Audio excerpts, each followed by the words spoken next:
This is a two-part video. I initially was just going to simply only talk about my experience watching the new Superman movie, which was awesome and lovely. And you should all see it. It's incredible. Go see it. We're going to talk about it, but like, spoiler alert, great. I got some very interesting news this morning. I woke up to find out that essentially everybody that was a part of Vshojo has essentially like left the company. And I didn't want to talk about that. I'm not a Vtuber guy. I think the concept of Vtubing is utterly fascinating, and many moons ago, probably like right before the pandemic, I actually toyed with the idea of getting a Vtuber model myself. Mostly because I wanted to be able to stream and do things with my online friends and not have like this unattractive, ugly... this mug. But that ended up not being the case because no matter how hard I tried, A, it's pretty expensive to get all that stuff set up, and B, my naked ass is on the internet. My dick and balls is on the internet, and I realized that no matter what I did, say I became a VTuber and for some reason, somehow, that's what blew up, people would always go, hey, that's the guy whose dick and balls is on the internet. Like, the anonymity factor of it is irrelevant to me. At this point, it doesn't matter. But I always had sort of like this in the borders, the outer rim of VTubing, I always kind of enjoyed it. Probably couldn't tell you much about any actual VTuber. I know Ironmouse, because everybody knows Ironmouse. That's like a household name for a lot of people. That's just sort of like, you think VTuber, it's like you're thinking Ironmouse. You know, there's others that I enjoy. I know, I like Amelie, just because like I'm a fan of her voice acting work. I like these two specifically for reasons unknown. And, you know, there's like a slew of others that I probably won't know the names of, but I'll put their pictures up on screen right here that, like, I think are cool. You know, as the saying goes, you support the person, not the company, and holy shit, Vshojo is the fucking devil. If you don't want to hear me talk about this, you don't have to hear me talk about this. The Superman stuff is going to be at around this part of the video. I'll probably put a chapter in, or, you know, just like a timestamp on the screen. But I didn't want to talk about this, but I kind of do, because it's like, how do you fuck this up? VTubing, big money industry. I thought it was a big money industry. We're doing subathons, and like this guy's doing cycle marathons and shit, and like there's concerts and people spend money to go see VTubing live events. It's like there's money here. There has to be. So why is none of it going to where it's supposed to go? I know, like, corporate entity is bad with money and is like embezzling funds. Like this Justin fork found in kitchen, that's not news to me. But what is news to me is like, you stole money from a chronically ill woman. You stole money from a sick person. Not only that, you stole money from the IDF. The good IDF, not the other one, the good one, this one. It's crazy, $500,000 in charity money that what you just pocketed? And like because of that, Ironmouse is now leaving, and that was like the face of the company, I guess, and then everybody else is following suit. No one's sticking around. There's like a list of people, I'll put their names on screen, have all left the company. And all of them are having similar issues. None of them are getting paid. There is not a single thing this company can do to win back any sense of credibility besides, like, I don't know, a fold. Stealing money from the IDF and a chronically ill person specifically is like, who's the face of your company, is like, it would be like a doctor stealing money from Dana-Farber. It's crazy. The girls at Vshojo, what they need to, I can't believe I said that right, what they need to do is they need to like unionize and then take that CEO and do to him what they did to mankind at Hell in a Cell. That's it. That's really all I wanted to say about that. I really didn't have anything else to expand on that. I just thought that was crazy, and I didn't want to have these thoughts all to myself. We're going to actually get to the actual point of the video, and that's me seeing Superman and loving it. So we're going to do like a review of the Superman movie, This whole segment had no notes. I wasn't planning on doing anything about this, so I'm just kind of rambling off the top of my head. The other part of this I have notes for. I just got back from the gym, and I'm going to take a shower. And then in the next part of this video, we're going to talk about Superman. You guys like that? Run those numbers up. Go stream. What are you doing? I'll probably have an article about K-pop demon hunters on my Substack. You should go subscribe to it and then wait for that email to hit your email. Those are words that make sense in that sentence. And also for videos like this, I'll be in the comments for about a week. We're gonna have a discussion.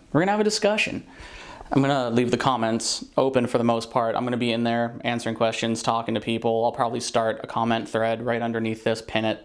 Okay, we should probably talk about the actual subject matter that I wanted to get to today, and that was I saw Superman on Sunday, and I fucking loved it. That movie kicked so much ass, 10 kinds of ass. Banger flick. I'm going to basically be reading off my notes right here, and I'm just going to talk about the points I have, and then the video's done. I'm not typing out some long script. That's what the previous video was, and I'm not doing that today. You're just getting the raw and dirty. So I didn't know what I really wanted from James Gunn's new world, his new DCU. I wanted it to not be this. I wanted it to not be this, and I certainly didn't want the new DCU to be this. But I didn't expect it to be like dark and gritty. I expected the Superman movie to be kind of bright and vibrant and joyful.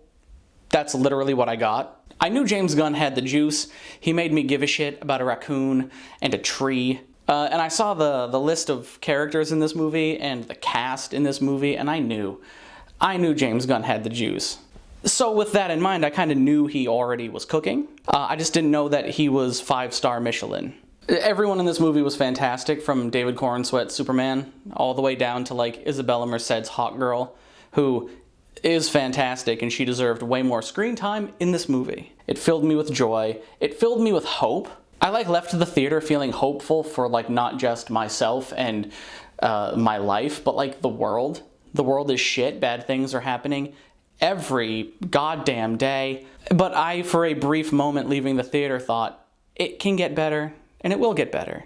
Yeah, everything about the movie felt so classic Superman to me. It's like comic book accurate almost to the letter. You can debate whether it's like, we want the golden age, we want the silver age, da-da-da-da-da. It doesn't really matter. New 52, who cares? Who gives a shit? When you think Superman, this is the type of stuff that you should be thinking about. At his core, Superman is just a farm boy who wants to do the right thing, and that is what he does in this movie multiple times. I'm going to do my best to avoid spoilers.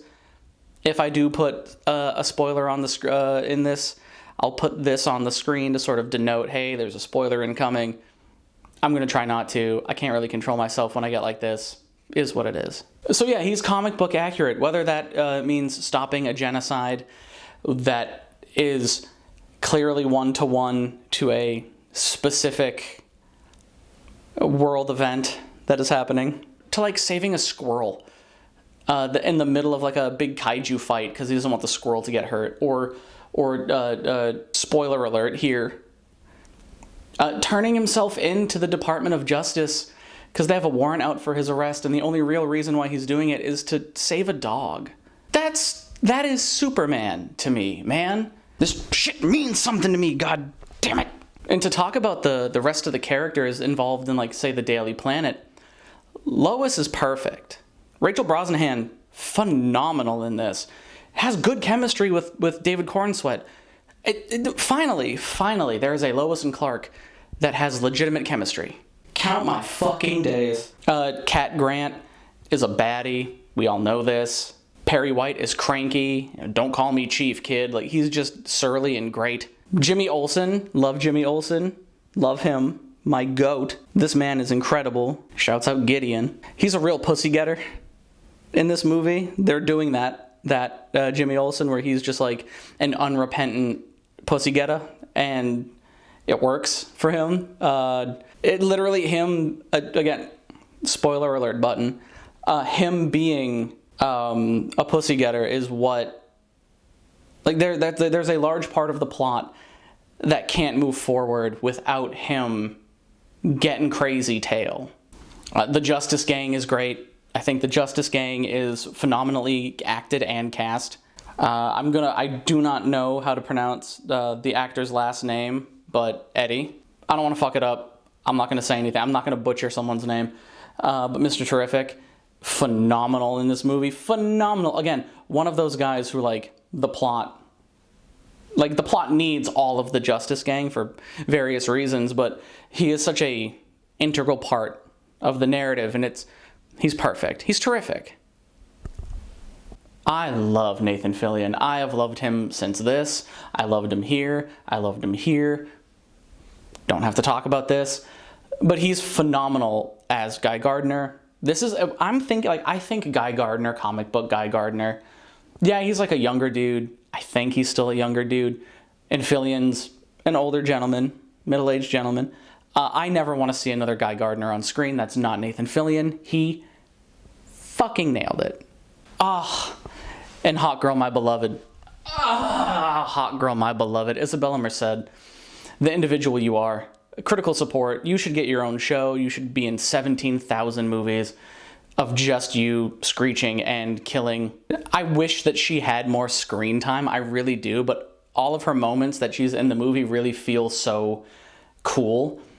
And she kind of gets her big superhero moment towards the end of the movie, and that's phenomenal. Anthony Carrigan, Element Man, Metamorpho, salute to you. You nailed it. Your arc, fantastic. I'm so happy. I'm proud of you as a person, as an actor. You're awesome. Love you. You're great in this. If we're going to talk about the cast, we got to talk about the cast.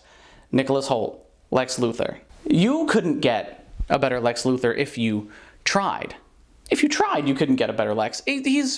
That's Lex Luthor. Doesn't matter that he's a little younger, and I always kind of pictured him a little older than Superman, and it feels like they're either the same age or just a tad bit younger, but if they're going for, like, the young genius billionaire thing, the young super scientific genius guy, yeah, fine. We can allow it. I'm fine with it. My partner who saw it with me, they were very much like he should have been older, which I agree. I can see that, and I understand that, but I think we've gotten so used to having them be similar ages.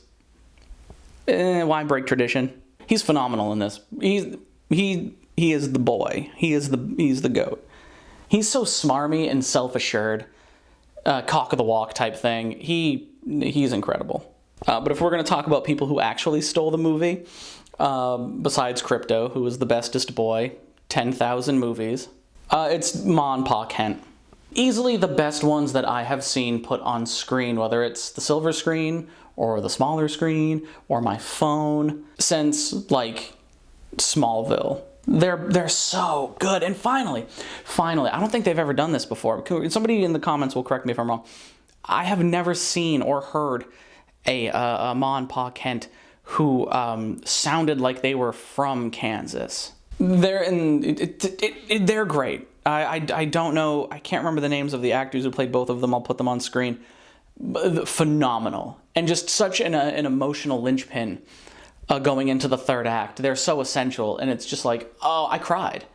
I did. I cried during the Superman movie at like 3 different parts. And this was one of them. You go see it, kids. Get some joy. And speaking of simply seeing the movie, visually, phenomenal film. Looked great. It looked awesome. Wasn't muddy. It had an actual color palette. Like, it was a proper color grading, which, thank you. Shots were framed properly. Cinematography on point. It was an easy watch. It wasn't demanding too much from my eyes. And that's, to me, not just a good superhero movie. That's just a good movie. I don't want the shots in a movie to be so cluttered that I don't really know where I'm looking. The movie is easy to watch. And that is a very high compliment. The movie was genuinely hilarious. The movie was very funny. I know, like, James Gunn humor is It's very hit or miss for a lot of people. It doesn't really land, but then you think about where James Gunn got his start. He's gonna have jokes in these movies that don't feel like they belong there. For me personally, this guy, subjective opinion, I thought all the jokes landed. I love his sense of humor. It's very similar to mine in a lot of ways. There's some shots where there are jokes happening in the background where you're like, that's good. The movie's not perfect. I'm not giving it a 10 out of 10. This is probably a strong 8.5 to like a light 9.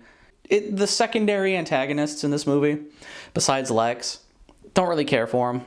The engineer is cool. Like, on paper, the engineer is really cool. Just kind of a stooge with nano blood. And Ultraman, love what they do with Ultraman in this movie. I think, just again, another stooge for Lex. No real complexity in the secondary antagonist, which is fine. It's not about them. It's about Lex. They're just there. But these are characters that are really cool in their own right. I just wish that they kind of did more with them. Spoiler alert for this upcoming sentence.